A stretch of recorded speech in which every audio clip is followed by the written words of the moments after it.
What up, my freaks? Ruinous Insight here with part 19 of my Total War Warhammer 3 modded Khatep Immortal Empires campaign.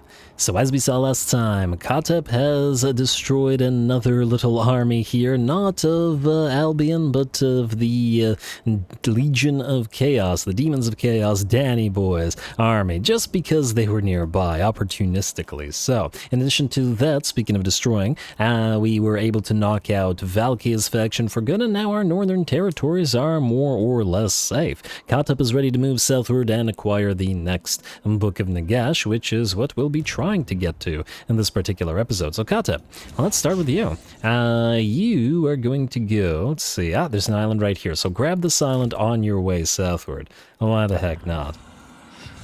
And I don't know whether you can move further, apparently not, but, well, start your journey, sir. Alright, that's Khatep and war. We have how many more turns until we can declare war on Kemmler? Just the 2, not so bad. So we're going to move right up close to the Blackstone Post. I guess you could channel while okay, to channel here. Go to channeling. Stand right here for 2 turns, or 1 turn, then raid for 1 turn, then we'll hit Blackstone Post immediately, as soon as we can redeclare war. Taking that out, which is their... Wait, is it their only territory? No, they have 3. Where are the others? Oh, they have the Wasteland here, don't they? Yeah, Gorselinar now. It's a little far from us, but we might be able to send one of the armies from the north down there, potentially. Anyway, speaking of the armies of the north, Rakobi, you should be able to auto-resolve this garbage. This is not worth our time, I think. I mean, sure, they got some stuff, but not enough stuff to make it worthy of a fight. Now, we could sack the place. 2.4k. We are still trading it, though. Just occupy it. At 2.4k, it's not a big enough deal, I think. And, I guess I could have sacked it, but whatever. Build a military structure here immediately. And we'll trade it to the Wood Elves. Alright, leadership, enemy killed in battle of Forbidden Rod, nice, Cultist of Osirian, and always that Storm of Necromancy. Alright, Ramiranef. Now, we've traded Shagrath to our allies again. We're hoping that Sigvald takes it or gives it to one of his allies. Ramiranef, I would like you to go into ambush stance right outside the Frozen City, as we don't want to fight with your army hurt, as it currently is. At least in theory. King Ropravas, you, sir. I mean, I guess you could head out... I mean, I guess it depends on where we send you. We have currently 2 armies up here which can deal with stuff. I feel like we still need to send somebody around to Conquata. Are there any islands on the way, maybe? We could go this way, grab an island, maybe raise a few of the territories of the Norskins. I think that's nice as well. At least it's got potential, let's say. And then King Intef, go to Karankar, stay there for a turn or 2. Just for now, A, to guard the place. At least until we're ready to trade it, but B, because we need to get you some heroes in this army. Otherwise, it's iffy. It's definitely iffy. At the very least, a mage. Alright, the rest of that looks good. Lamizash, you are not quite ready to fight, but you're certainly getting there. Go grab this mysterious island. And let's have you grab a few islands while you're over here, essentially. Why not, right? And aggression for you for when you inevitably do fight. Let's also march stance just very, very close to this shipwreck and then grab it next turn. Could get a little bit of XP this way as well, which is most definitely a good thing. Sephrafeh, ooh, the tomb barks are ready. You only get 1 of them per unit, which is a bit of a shame, but hopefully all good. Let's send you by sea. And then we'll delete him afterwards and then replace him with a legendary. Hetakor, you're kind of still where you're supposed to be, so stick around, just keep on scouting. And Naktamhat, you're sort of in the same position. Frankly, I probably should have popped you into this army, but we'll get another, we'll get a different mage for that particular purpose. Alright, next time we got building, always the building of the buildings. Just a real quick check of this stuff. It looks like, okay, none of those are getting upgraded. Karankar, we can ignore Northern Wastes. Okay, I'm going to try to do this quicker. Coast of Lyonesse, you're fine. Frozen City, you're fine. Deadwood, you're fine. Alright, Nagarond. Heart Cauldron is the thing to upgrade, and we can't upgrade anything here for now. Iron Mountains, yes to the Mortuary Sanctum. And I think we're going to go with the growth rather than the public order. At least for now. Technically, we could collect income, but I guess we're going to be okay for now. Dagrak Send, upgrade that Marble Monolith, and Obsidian Peaks. Mortuary Sanctum and Marble Monolith for you as well. Or Lone Column, whatever. Alright, it's going to be a while of upgrading those ones. And we still got to grow Clarakaron, so yeah. Safari and Co are good. And growing. And, ooh... Safari is actually dropping in terms of its public order, but whatever. What can you do? Let's upgrade Ashrak next. Or do we wait? If we save up the money, we could upgrade one of these instead. Damn, you know what? I should have... we'll do it next turn. Let's upgrade you then. Oh, it's gonna take 2 turns now. Yeah, you know what? Then no. No, we'll wait. Unassigned skill points, building upgrades available, heroes, and turn. Probably could have checked diplomacy, but we're also probably fine. Asavar is probably going to start attacking Reichland territories, but that's hardly surprising. Looks like the Maelstrom has indeed been reclaimed by Avalorn, so good for them. They can defend it. I don't think we need to go back there. It's just too much effort to deal with it, to be perfectly frank. We can certainly go without. Worldwalkers want peace, but we don't want to at this point. It's just gonna piss our vassals off. Plus, our vassals need something to do, let's face it. Alright, looks like this thing's back, and once again, we're just gonna go with Mortuary Oracle. We can't say no to that 50 growth when we're getting so close to our tier 5s. But since we are getting close to our tier 5s, it does mean that this is the last time we're going for Mortuary Oracle, so consult a High Priest one more time. Now, the Scepter of Stability that we get is kinda useless. Ready for duty, Nebuset Dynasty researched, +1 Necrotect. Great Incantation of Tahoth is up and running, which I guess we do have to prioritize, as it's another casket. Perform right. Can't say no to an extra casket after all, and we do have another army sort of in the cards soon. Well, that's a question. Do we go for Waka for the First Dynasty and get him into an army, or do we spend the Canopic Jars, or do we actually unlock another army? That's another thing. Oh, you know what we need to do though? Priesthood of Xar. Let's get that Lich High Priest up and running, or regular Lich Priest. Peace negotiated between the Hexohatl and the College of Pyrotechnics. Why would the college stop? They're fine. They got steam tanks. They got hellstorms. They good. At least for now. But anyway, Khatep. Keep on moving, sir. And grab this island. And any more islands out here? Ah, there's one over there. Maybe we can make a decent amount of money while we sort of head southward to the next place. Not a lot of cash, but the Endless March will make you get there faster, so I think we still can't say no to it.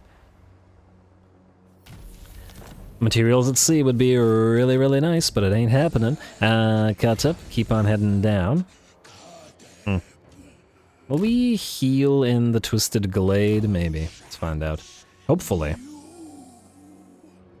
I'd prefer to keep auto-resolving these garbage little settlements. Yes, you will. Beautiful, beautiful. King Anwar. Now, you are going to raid for 1 turn right here. Raid indeed, and then hit the Blackstone post next turn. Plus, everybody that's our vessel will like us attacking these guys. Rehobi.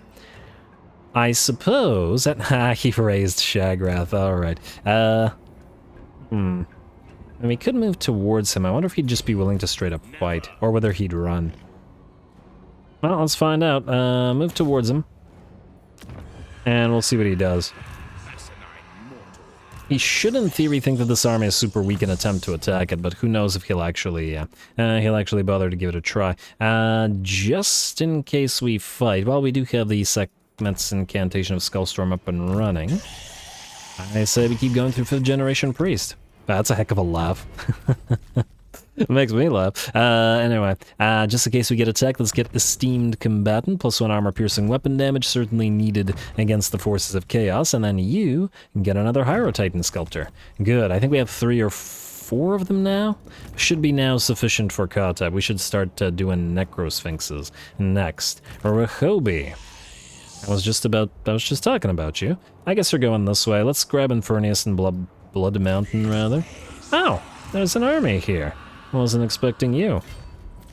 But we can certainly fight you, and I'm willing to bet you'll be willing to fight. Looks like Siggy does have a decent amount of stuff. Get you the 5th Generation Priest as well. Get as many of those as possible. And Canopic Jar Hoarder, tough as nails for you, sir. A little bit of extra HP for the fight. You have Air Command Dominance, tough as nails for you. As well, I mean. And Lich Priest. You're a Lich High Priest, so we don't have to super rely on these, but we should get at least a first level version of Neru so that we have it available. And more healing. Still on the fence of whether we should put the casket in here rather than the Storm Riders of Xar. I will continue thinking about it, but for now, these guys don't have a Hell Cannon, so we can fight them on our own terms, or on similar terms, I suppose. Alright, Coast Victory, medium casualties. Sounds like it will have to be a fight. Gonna have to be careful about the Legion of the Netherworld, which are already damaged. And I still don't know how to put the War Banner on. Put it on one of these guys. Yep.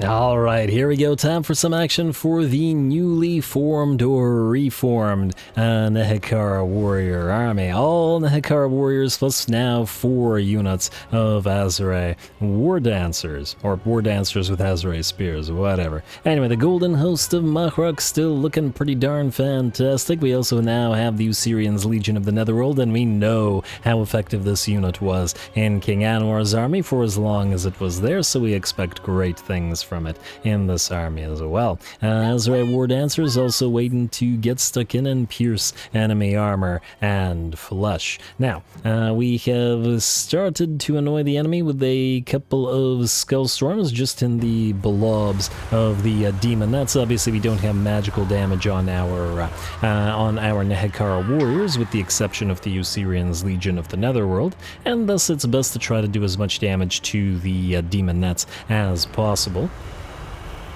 before they actually reach our line. And fortunately, since they're quite fragile as a unit, the vortexes do decent damage to them. Anyway, looks like the enemy army is sufficiently annoyed to move towards us. We are going to witness them summon another unit of demonettes, but not close to where we are, but instead in their own army. Foolish move perhaps, as we'll get another Skull Storm moving through them. It looks like the original impact will also dish out plenty of damage to the units that were caught. But it does look like the rest of the enemy army is moving in. They're going to pop a Searing Doom upon us, which will do heavy damage to one of our units of Golden Host of Machrok, losing about 30% of their HP. Not to worry though, we'll simply move them away and send the 2 Tomb Princes to deal with the enemy lord.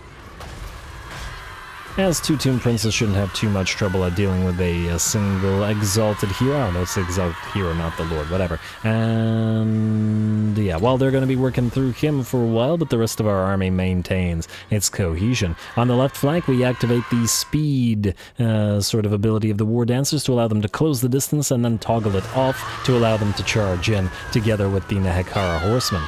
And they outran the horsemen to close the distance to the battle. And damn, look at those demon nets move on in. They can run just as fast as we can. Actually, no, they're a little bit slower than the Azure War Dancers are when they have their speed buff. Alright, well the doggos are out and the demonettes decide this is perhaps not where we want to be, and attempt to back up, but they are now forced to be engaged. The main enemy army moves in, Marauders, Forsaken, Chaos Spawn, etc., to be held back by the shields, golden shields, of the Golden Host. The enemy lord has moved in as well, though his exalted hero has fallen. And we are now going to send the Azure War Dancers after the Chaos War, or the Chaos Sorcerer Lord, and the Tomb Princes will follow up to deal with him. On the right flank, same thing as the left flank of the Horsemen, together with the Azure War Dancers, are going to obliterate the enemy hounds. Another thing I really like about the ability to move the War Dancers together with the Nehekara Horsemen is it essentially makes the Nehekara Horsemen much more deadly. Normally they obviously wouldn't be able to sort of have an exchange with an enemy cavalry unit. If they were to run into a decent cav unit with sword and board or lance, they'd get obliterated because they're a fragile light cav unit. However, because the Azure War Dancers pierce enemy armor and are anti-large and very, very quick, they're able to move together with the units of Nehekara Horsemen, tank hits for them, and help them deal damage and sunder armor for them. And it works quite well. And similar to what they're doing in the middle of the infantry as well, where they're helping out. Anyway, it looks like the bounce power is very much in our favor at about 90%. The enemy lord attempting to book it on out of there as well, as the Tomb Princes have defeated him, similar to what they did with the enemy exalted hero. And the fight has essentially devolved into two big sort of skirmishes. The enemy center line split in two. But now the Ezra War Dancers and the Nehekara Horsemen are able to hit the enemy in the back, and same with our Nehekara Warriors as well, including the Usirian's Legion. And the Ezra Spears as well. And that's a pretty nasty combination, I'd wager, and they should be able to cut through those Marauders without too much trouble. They were, by the looks of it, ordered to attack something behind the Marauders, however, so they'll try to get through a little bit, but then they'll start actually hitting the enemy. Beautiful. Alright, enemies surrounded over on this side. The enemy center is pretty much completely collapsed now, with just the Marauder unit and the Hound of Decay unit still fighting. And now it's just a matter of running down the enemy. I can't wait till we get the technology that gives us a plus 20% speed, or not 20, but just plus 20% speed. Faction-wide, which is going to make, well, it's going to make the Tomb Guard a little bit faster, which is fine, but probably not enough to actually make them fast units. However, the 20% speed on the Nehekara Warriors, who are already decently quick at 42, will be a pretty darn big difference. And if they're not, while they're probably not going to be as fast as Slaneshi forces are, they're still going to be very, very quickly maneuvering for an infantry army. Alright, well, either way, it looks like the enemy army has shattered and only the Chaos Spawn remain. Pretty much always the case when we fight these Chaos armies. I think we've lost two of the Ezra War Dancers throughout the battle, and they've essentially applied themselves to various parts of the fight repeatedly. So we get a lot of value out of them for a relatively little damage to them, at least in this particular fight. You do still have to be careful with them, as they can be fairly fragile depending on what's attacking them. Nonetheless, 36 kills and nearly 10,000 damage on them. Not too bad for these ones that were interspersed in the line of our own infantry, and thus a lot of their number being blocked.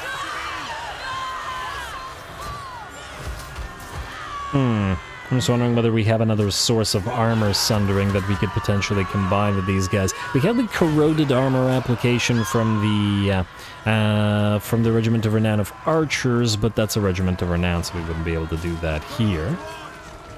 Does anything else have corroded armor or armor corrosion in this particular roster, I wonder? I'll have to take another look. Even more armor sundering would be just swell, is what I'm getting at. What's the armor piercing on our regular Nehekara Warriors again? It's 11, yeah, so it is quite low, which is why we wanted the Ezra War Dancers in here in the first place. And on the Golden Host of Mahrok, it is the exact same.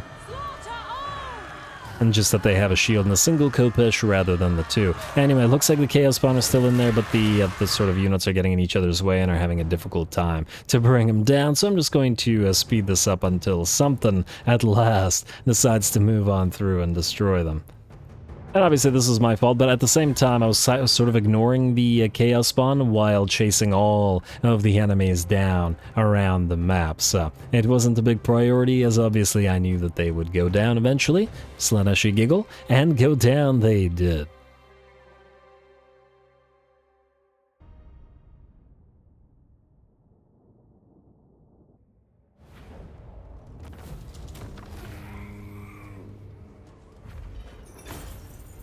Alright, there we go, and a lovely time was had by all. I'm really liking Rahobi's army. I think the War Dancers really bring it together because they occupy a sort of middle ground between the Nehekara Horsemen and the regular Nehekaran infantry, as they run as fast as cavalry but are infantry, which it's working nicely together. Plus the armor sundering makes the Nehekara warriors generally a lot more effective due to that being the thing that they need. Anyway, endless march for us because it's a solid amount of cash. I imagine... Out of curiosity, Yeah, we're out of movement range. Oh well, would have been nice to be able to heal up. Maybe I should have healed up, but the defenses here are going to be pretty lackluster, so there's a decent chance we'll be able to auto-resolve the remnants of the enemy here anyway, so hopefully not an issue. Anwar, we already moved you, Roprofos. You are up next. Now, we're obviously not going to Shagrath, and I see no other islands other than this one. I think we'll turn off March stance, or full speed stance, and go here, burn down a few of the, these guys' territories, and we will just raise them for the money. Actually, Harganath wants to go here. Oh, maybe we sack it so that it's weaker. If she starts taking territory on Norska, we could be giving her territory on Norska, and, well, I'm sure she'll appreciate it to at least some degree. One more turn until we can trade car on car. King Intef, I guess you are going to head out here to Conquata and the Citadel of Lead. Somebody needs to be there, after all. Oh, you have to... Whoa, no, stop. Can you win against Capitano Sissoko? Maybe. Decent likelihood that Capitano will attack you, but we can move out of range. We will probably kill you up, but right now we need to land here. And wait a bit. I think we have to be present at Conquata to make sure that it doesn't get attacked, because all of these guys that we're at war with, they're all going to go for it. No doubt about it. Just to double check, one turn, right? Yes, one turn. Alright, looking good. We'll redeclare war on Kemlar shortly. Lamazash, we've got other islands to pick up, so pick up this one. And explore and resolve. A little bit of XP and a little bit of... money or jars? Money for now. Jars again eventually.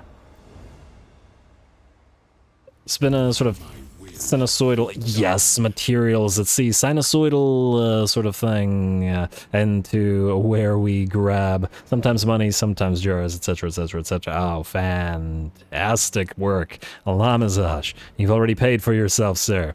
Though you don't cost us anything, but you know what I mean. I would like you to go into March stance, go right here into... Oh, I actually assumed that the Straits of Lothern would allow us to heal, but apparently not. Straits of Fear are shared, so I guess we'll go here. Here to Fear. Too bad we don't heal in neutral territory. Wait, isn't this... Wait. Yeah, we do heal here, wait. Go right here, and then we'll grab the shipwreck, another shipwreck, and next we'll grab this island down here. Gotta cause more islands to respawn, after all. Alrighty, Sephiroth, you are headed to...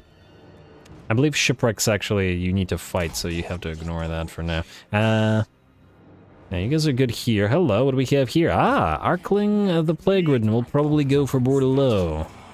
Might not be able to defend it. Well, actually, we should be able to get back to it fairly quickly, especially if we just transfer the Blackstone post to Bretonia. They'll be happy about it. We could grab Aquitaine if we want the entire province, but with them being vassals, we still get the commandment, which was the big deal of this. So I don't really care about Aquitaine. It'll just be more difficult for us to defend anyway. Anyway, that looks good to me.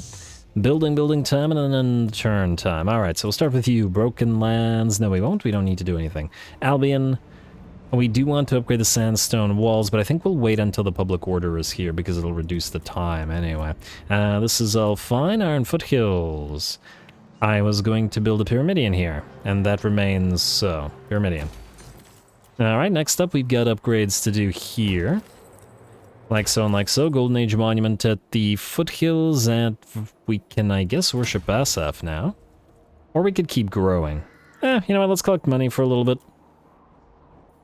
If we get up to like 50k, then we can uncollect all money for like 10 turns and grow quite a bit. Mortuary Sanctum upgrade here, obviously. And we will need to save the space because we'll need to get the burial pits here. So we can't do anything else about it. Alright, looks good. And I'm glad. Let's upgrade the Marble Monolith. Growth here is still going to take quite the while. Though with only a single upgradable thing remaining, we are perhaps better off than switching to the Worship of Tra for the additional growth, putting it up over 500. And then I guess the same thing. Oh, you're already in the growth thing. Yeah, just build the Golden Age Monument. You're fine. Spiteful Peaks, Grand, ready for an upgrade. Ooh, no. Great Arena or Ashrak first? Ask questions later. Frigid Wasteland, Glacial Gardens, you'll be traded, and then Petrified Forest, we're going to build up the Mortiferous Sanctuary, just so I don't have to look at it anymore. And then the Siltrator, same Golden Monument. And I believe you're good now. No other upgrades to do. Meaning, at least for a while, we could switch you to... Let's see, if we collect the income, we get nearly 2,000 gold from this place. It's our biggest moneymaker. And thus, I think we'll collect income here for a little while, at least. Once again, to get up to that, like, 50k or so. Diplomacy check is up next, including missions from allies. Doesn't look like we need to do anything here. But missions are available aplenty. We do have maxed out allegiance with Harganath. I'm just concerned that even though we do, if they attack us, if they betray us, it won't really matter. And this guy's here. Scores us. Oh, it looks like there's an army here. Is it at sea or is it at land? I think it's right here at land. Where's Malice? Oh, what? Whoa, whoa, whoa, whoa, whoa. Malice is right here, meaning if he's at sea, he can attack King Raprafas. That's kind of interesting. I'm going to say Malice, yes. And then here we'll do Siggy. And Kurun will do Siggy as well, because it's pretty much inevitable that we fight Siggy. Hopefully Avalorn and Evrest take up so that we can build some more better stuff. Anyway, you... channel, because, yeah, go for it. Why not? And can we trade anything, or slash do we want to? Glacial Gardens... Well, I was gonna trade Shagrath. I guess we should wait until Karant Kar is ready anyway. See how much it's worth to them. Alright, fair enough. That, I believe, is then that, so we can skip, and turn. Alright, Asavar still moving around, showing us what you're... Huh. Oh, he ran away because Karl Franz moved in to defend Norden. Fair enough. Karl Franz does have a full stack now, but it's that weird sort of mortar stack. Peace treaty. No thank you. Khatep's ignoring all of this up and, well, now anyway, since he's going for those books. We will, however, have to build a ferry army to ferry him all his necrotechs, as it would probably take way too long to build them via global recruitment. Alright, hero capacity for Lich Priests up and running. Good. Charnel Valley necrotech, sure. And do we have another good choice here? Ooh. We're up to 400%, but it's still 2 and not 1, meaning we need to get to 500%. We're getting there. We're getting there. Every few turns we get a decent bit of an upgrade. Now... Tomb Princes, Lich Priest. We could get another Lich Priest up and running. And Tomb Princes. I suppose we could get 2 Lich Priests and then make use of them such that, since we can't get 3 Necrotechs right now, Lamazash could level 1 Necrotect. Let me just check the Necrotechs while we're at it. Okay, I don't want either of you, so we're going to put you on the field and delete you, and then we're going to get another one to do the same thing, and hopefully we'll get a better one. Gotta start leveling them, and then the Lich Priests will need a Wise Death Priest, so we'll do you. And then we'll immediately go into Canopic Jar Hoarder. And then one into Spirit Leech. Lovely. And then you'll get into this army. Lamazash, you are holding on to your points, and everything else is fine. Alright, starting over. Khatep. To an island you shall go. Shipwreck here. Shipwreck there. Shipwreck everywhere. That's a mysterious island, but whatever. Explore, and that'll resolve. And take the money so you can travel. Alright, that just gave us treasury, and now we can move into the mysterious island next turn. Is this shared? No, it's neutral, meaning we won't heal here, but oh well. At least there's a nice sort of path of islands on the way to the book. Almost like he's searching through the islands to get the book. Blackstone Post, what are the defenders looking like? Well, we can declare, that's this turn, right? I think so. Guess we're about to find out. Declare war. Yes. Foolish mortal? Not so sure about that one. Maybe he just really wanted to say it. He's trying to be as cringe as possible. Anyway. What are we looking for here? We have Canopic Jar Hoarder. We've maxed out the stuff that we really needed to max out, so we're kind of good. I guess we can start making you a fighter then. Periodically you do sack settlements, so we could get you Ancient Tyrant, putting it up to 3.4k. Yeah, you know what? We're gonna trade this away, but we don't... Oh, actually, we like the mountains. We could use this as a military hub. You know what? I kind of like this idea. It's kind of nestled in the middle of the territories of our allies. If we grab Ziflin as well, we'll also have dyes available. This isn't too bad. I'll resolve this, because obviously the defenders are trash. And we'll occupy. And use it as a new military hub. You don't... Well, actually. Don't collect the income here, though. Sort of anti-heroes, good. Build the iron. I'm wondering whether we should replace this with growth. Or we could replace it with a building that allows you... Well, no, we don't really need a carrion building here. Yes, grovel and beg. The good thing about this building is that if we start... Oh, you know what? Maybe we build a... You know what? Let's build a chariot building here. Well, actually, no. We'll build... Nah, you know what? We'll build a chariot building here at Ziflin. Also, how many turns until we can declare war on you? 2 turns. Alright, so we're getting there anyway. Good, good, good, good. Alright, I'm happy with that. Rehobi, you... Oh, the other guy ran away. And Siggy, while you didn't run away, you kinda goofed. Are you... Oh, he did that this turn, so... Okay, well, he took Shagrath, but that's fine. We will go for Dynasty's stance, and we'll attack his main stack. He will fight close to feet. We'll see about that. Go.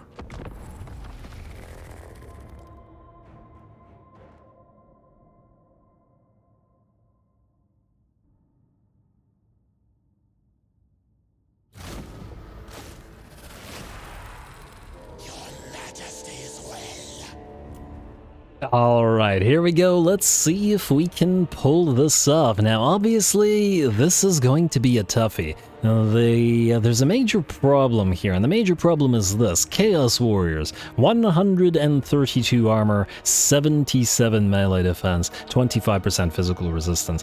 Basically nothing in our army, with the exception of the Ushabti with Great Bow and Caskets of Souls, can actually hurt those Chaos Warriors. Neither the Green Skulls with their pathetic stats, nor the Krokagar Legion can do anything to them. Plus they're shielded on top of all that. The Chaos Warriors, I mean. And yeah, those stats. So yeah, how are we going to deal with those guys? I have no idea. What we are going to do, however, is start the day off by having the Ushabti with Great Bow fire upon the single enemy Hell Cannon. If nothing else, we can't have this thing firing on our fragile basic unit lines. We're also going to use the Troz incantation of Righteous Smiting, fairly rare use, but occasional, and buff up the damage to the Ushabti with Great Bow to 248, which is pretty solid. A couple more volleys will hopefully bring down the enemy Hell Cannon.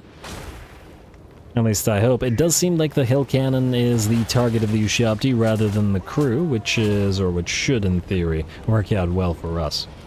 Alright, come on, get a few more volleys in there, bring that darn thing down, let's fire off more shots. There it goes. Alrighty. And with the Hell Cannon down, it looks like the enemy army is very upsetty about it and will begin moving towards us. The Ushabti will run. Fortunately, they are quite fast. Not quite as fast as some Slaneshi units, perhaps, or many Slaneshi units.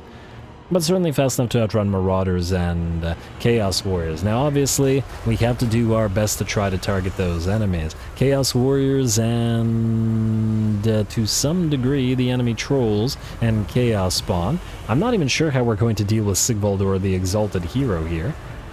And because we have nothing that can really fight them, other than the Scorpions, and Sigvald would obliterate a Scorpion without too much trouble. But I guess we'll just have to do our best. Anyway, Ushabti with Great Bow still firing away and obviously targeting the enemy Chaos Warriors as best they can. Oh, there's also the Aspiring Champions. Even the Ushabti with Great Bow won't be able to hurt those guys. They are not really accurate enough to actually hit the Aspiring Champions all that well. Most of their shots will actually miss due to them being small targets with few units. Yeah, all those shots and all they did was break their barrier, which is a fairly small one in the first place. We're going to switch targets and hope we can do more damage to the regular Chaos Warriors and hope to delete as many of them as possible before they get to our main line. They are closing the distance, however, and the enemy's going to summon some demonettes to join them on the field, though a few of them will get ripped apart by the shots from the Ushabti. Stray shots, mind you, as the Ushabti are still focusing those Chaos Warriors. Alright, looks like the first of the enemy units has reached the Krokagar Legion, and it is a unit of Marauders attempting to weather the storm. Probably a decent use of them from the enemy, as they would never have accomplished all that much. But they can absorb fire that would otherwise be hitting the Chaos Spawn. The enemy uses its bombardment ability, which surprisingly does very little damage, I guess because we have the 45% spell resistance.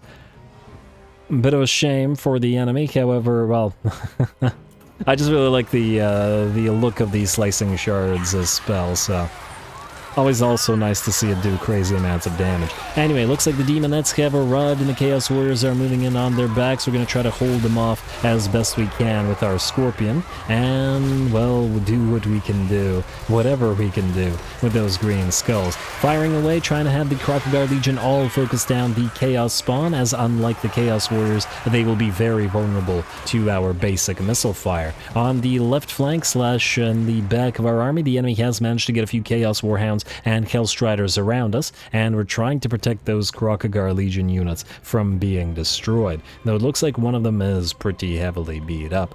Similarly, same thing goes for the green skulls here and here, as they're about half HP. Siggy has waded into the fight, though fortunately is not yet going after our Casket of Souls, which will still hopefully get a couple more shots off on those Chaos Warriors. Nice slash of Slaanesh moving through our line of green skulls, bringing yet another unit of skulls down to about half HP. The focus fire on the Chaos Spawn does also continue, and at the very least these things look like they're in pretty bad shape at this point. Our right flank, however, is on the verge of collapse. The green skulls are beginning to melt away, and we're going to have to try to do something to hold them back. Second level of the Realm of Souls does activate, so they'll hold a little bit longer while they're healing, and the Exalted Hero has now has to be distracted by the Tomb Scorpion, which means it can't anchor the line of green skulls, which ain't so great. Trying to focus down the enemy War Shrine now, both with one unit of Ushabti with Great Bow and with our archer units. Is that another Lash of Slaanesh? It is indeed another Lash of Slaanesh, bringing another unit of the green skulls down to half HP. Chaos Warriors with great weapons hacking through another unit of green skulls with the help of those aspiring champions who are in here somewhere. Yeah, they're in here. There they are. And they'll just be able to mince the units of green skulls without any kind of effort. In fact, once again, I'm not so sure that we have anything that can hurt them. Aspiring Champions, especially in SFO, are a pretty darn scary unit, and against our most basic sort of army, it's going to be an issue. Yet another frickin' Lash of Slaanesh, and looks like these green skulls are going to start melting away. I think 2 of our green skull units have been destroyed at this point. Another unit is in very bad shape. Krokagar Legion have been forced to move into melee to distract Sigvald. He won't be able to go through them quite quickly enough for his purposes, so it's probably a decent use of the unit rather than having him run down our Ushabti with Great Bow or anything of that nature. Alright, and here comes the third level of the Realm of Souls, which means Ushabti with melee Ushabti have been summoned right in the back / middle of this pile of Chaos Warriors and Demonettes. Once again, it's a rare spawn. It's rare for us to get to use that third level of the Realm of Souls, but we certainly needed it here as we're getting overrun and our archers are being forced into melee. On the bright side, them being forced into melee is one of the things that's allowed us to activate that Realm of Souls a little bit quicker. Well, I suppose that and the loss of like 3 units of our green skulls so far. That said, the battle is hardly over. The balance power is at about 70% in our favor, but more of our melee units are collapsing. Again, they can trade axe blows with the enemy Chaos Warriors all day, but they won't actually kill any of them. Or at the very least, we'll kill so few that it will make no difference. And the things that they could kill, like the enemy Marauders, are out of here, and just the Chaos Warriors remain. Tomb Scorpion attempts to try to hold the Aspiring Champions back, but the Aspiring Champions will bring the Great Tomb King Dreadnought down. And then move further into our lines, attacking the range units. Or at the very least attacking the units of Krokagar Legion. We're hoping that the Skeleton Archers will distract the enemy long enough to allow the Ushabti with Great Bow to continue to fire, as they will hopefully be able to dish out some damage to the Chaos Warriors and Aspiring Champions. Once again, against the Champions at least, it is the accuracy that's the issue. Alright, a few more volleys into those Chaos Warriors, but it does look like they will charge forth, and we just don't have the units to hold these guys back anymore. Balance of power is at about 80% in our favor now. We're just completely ignoring Sigvald, as one does. And the Ushabti with Great Bow will probably make or break this particular battle. If they get caught and are unable to fire, they won't be able to bring the win to us. Alright, firing into the flanks of this particular unit of Chaos Warriors. I'm sure a few of those stray shots are going to obliterate a few of our units of Krokagar Legion, but at this point we've lost so many of the units of infantry and missile infantry that we've no choice in the matter. Allow a few stray shots to hit a few of our own units, as long as the enemy units are out of here. Looks like the Ushabti, the summoned Ushabti, are still holding back that enemy Exalted Hero, but the Ushabti are now melting away as well, and the balance of power has actually lowered. It was about 80% in our favor before, now it's back to about 70%. Sigvald, of course, is still fighting, and the Aspiring Champions are still in the fight as well. Even our Casket of Souls forced into melee briefly. Our Tomb Prince and our Necrotect are also melting away, so can no longer fight. Gonna get one quick charge from our Necrotect into the back line of Chaos Warriors, and then back them off. Looks like this Krokagar Legion unit is also done. The Aspiring Champions unit, we're going to send one of our last remaining Krokagar units at them to try to allow the Casket and the Hawkeyes of Anubis, one of our Ushabti, to move away. The Ushabti are also melting away. Balance of power, still at about 70%. Oh, this is going to be close. Almost our entire army is melting away at this point. Just gotta get these guys to rout if we can do so. All that extra leadership that the enemy has, however, is certainly working in their favor. This Krokagar Legion unit begins to melt away as well, but it does, however, allow force the enemy Aspiring Champions to blob up. A couple more shots from the Ushabti with Great Bow will land. And though these guys are fighting on, they are at least now shaken. Still 9 of them remaining. Damn. 40% physical resistance plus whatever else they have. The Aspiring Champions get absolutely ridiculous in SFO. In the Archaon campaign, they were taken to their pretty much maximum height, and they were just basically unkillable in whatever army they were in. Anyway, it looks like with that, Sigvald's army will shatter, and the battle will be ours. Look at this. Pretty much everything left, with the exception of 2 units, is in the process of melting away, and we have very, very little left.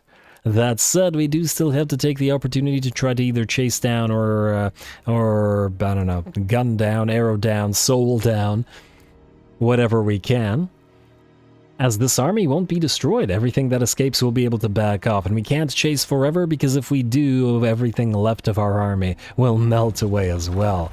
Pyrrhic victory, and damn was it close.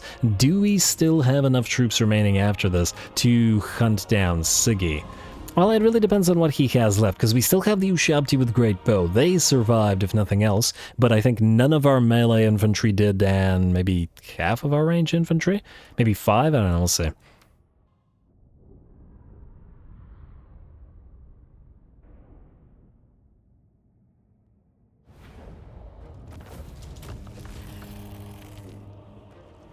Ooh, now that's what I call a Pyrrhic victory. Damn, that one took quite a lot of effort, and on top of that, we've lost about half our army. I might have gone a little bit overboard on keeping this army with just the basic units, just because they're, you know, like a special unit, but I think, against even mid-game armies full of, well, max rank Chaos Warriors, the basic skeleton warriors, are just not enough. Need to get a few ringers in here. Maybe from an ally, I'm not entirely sure. Maybe something to help hold the line. Maybe we get a few Treekin from the Sisters of Avalorn. Fire and life kind of odd, but I don't know. We're gonna have no choice but to bind souls. I'd like the money, but we do need the healing right now, especially in case Sigvald comes back. So we'll have to bind.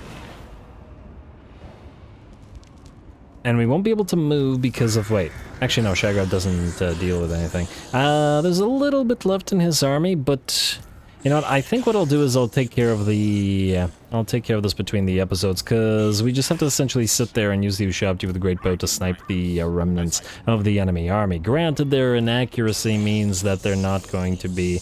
get that Pride Assassin trait, but anyway, their inaccuracy will mean that they won't be super good at, for example, knocking out the Aspiring Champions, but it shouldn't be an issue. There isn't enough troops left in the enemy army for us to be super concerned with it. Anyway, I'll take care of this between the episodes, but for now, I do believe we are out of time, so I'm going to call it here. Next time we continue dealing with these guys, probably do a little bit, I'll probably do a little bit of a building switcheroo in between the episodes as well, and trying to keep Harganeth happy without keeping Lariel too unhappy, so we might have to give her some cash.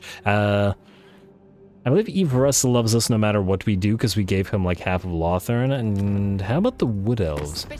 They're reasonably happy with us. It's dropping a little bit, but I think we can more or less fix it. Anyway, calling it here. More Khatep to come, so stay tuned. Don't forget to leave those likes in the comments below, as they will determine how long we keep running this particular campaign, for all glory to the algorithm.